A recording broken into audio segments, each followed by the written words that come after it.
That's a little preview there of the 7-day forecast. So again, we are looking at a lot of significant heat and humidity over the next few days, but at least we have some relief on the way. So temperatures today, again, getting to 101. It is currently at 100 degrees at the Charlotte Douglas International Airport. And you can see temperatures across the area from Monroe down to Lancaster, Cheraw. If we can get that weather one up, there you go. Upper 90s to lower 100s. Now, of course, that is the actual air temperature. So I want people to keep in mind, again, this is not only the second day we've had so far this year with temperatures at or above 100, but it is also officially the hottest day of the year so far. But we could see multiple days challenging that over the next few. 106 in Charlotte right now for the current heat index, 106 as well for Cheraw, 105 for Rock Hill, 104 for Monroe, and of course 103 in Lancaster. As we look at the dangerous heat index values over the next few days, upper 100s there, 109, 110, 108 for the next 3 days, as these days are going to be even hotter than what we had today.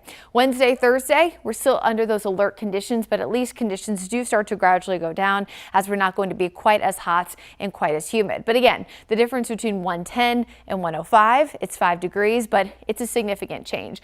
Last weekend, if you were with us, you remember we were talking about how there's not a significant difference between things like 105 and 106, but upwards of 110, it's a big change. And that's why if we have the potential to get there, an extreme heat warning will be issued by the National Weather Service. Some of our eastern communities there in eastern parts of North Carolina are already under that, but at least so far here in Charlotte, only under that heat advisory. But again, that could change over the coming days.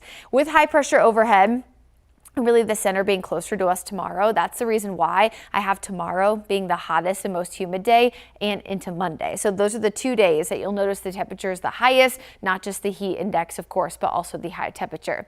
And the reason why is the closer the high is to us, the more we have that pressure just beating down the sunshine right on us. But it also means lesser opportunities for rain and thunderstorms. So here's Doppler radar right now. Again, this is all the action we have at this current time, and really haven't seen a lot of rain and storms today, again, as expected. But we do have this one cell producing some moderate rainfall in western parts there, that is, of Cleveland County, or parts of Caldwell County, that is. As we look ahead to Futurecast tomorrow, again, could see a few popping up here and there in the afternoon, but then eventually more scattered storm activity into Monday. But again, even when we do see storms return the next few days, they're going to be very, very limited. We are not going to see a widespread risk of storms anytime over the next few days. So today, we overall had major to extreme heat impacts. Tomorrow, across the board, extreme gets a lot more aggressive. Again, Sunday, Monday will be the hottest and most humid days that we see. And then we will still see significant heat impacts into Tuesday, Wednesday, and Thursday. They just won't be quite as aggressive and quite as high as what we'll see the next 2 days. So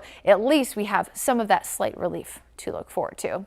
Again, high temperatures are not the only thing that's going to be high, but they are upper 90s to lower 100s the next 5 days, and then we transition back into the 80s. You saw this a second ago, but there's that full look at your 7-day forecast. Of course, we are keeping folks weather alert for the next 5 days. I did expand this into Thursday as well, as heat index values will likely stay at or above 105, but August starts with a bang. We see temperatures start to drop into the upper 80s, eventually the mid 80s for multiple days, with scattered showers and storms becoming more widespread. So July, not ideal the next 5 days, but at least we know relief is coming.